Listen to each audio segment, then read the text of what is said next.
கூட்டணி கட்சிகளின் விலகல் திமுகவை பலப்படுத்தும் என திமுக முன்னாள் அமைச்சர் கீதா ஜீவன் தெரிவித்தார்.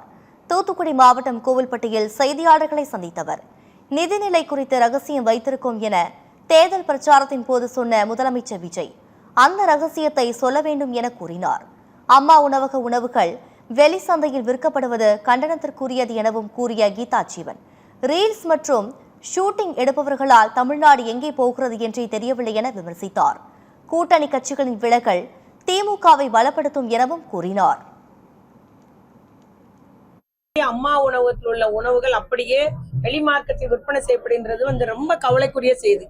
அது தேவை உள்ள ஒரு ஏழை எளிய மக்களுக்காக அந்த அம்மா உணவகம் அநேகமா பாத்தீங்கன்னா ஆஸ்பத்திரிக்கு பக்கத்துல ஒரு பொது நம்ம மக்கள் கூடுகிற இடத்து பக்கத்துலதான் இருக்கு, பஸ் ஸ்டாண்டு பக்கத்துலதான் இருக்கும். வெளியூர்ல இருந்து வந்த ஈஸியா அங்க போய் ஒரு பசியோட இருக்கிறவங்க பசியாறுவது தான் அந்த அம்மா உணவகம். இந்த அம்மா உணவகத்தை நம்முடைய தலைமையார் ஆட்சியிலையும் நம்ம நிர்வகிச்சுட்டு தான் இருந்தோம். ஆனா இப்ப இது பொது வெளி மார்க்கெட்ல அந்த உணவு விற்கப்படுகின்றது வன்மையா கண்டிக்கத்தக்கது. அது உடனடியா அந்த அரசு தலையிட்ட நிறுத்தணும்.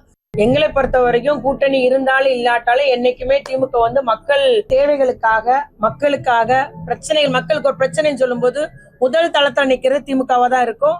இந்த கூட்டணியை பத்தி எங்களுக்கு ஒன்றும் பிரச்சனை இல்லை, கூடுதலாக கட்சி பலப்படும் என்பதுதான் எங்களுடைய கருத்து.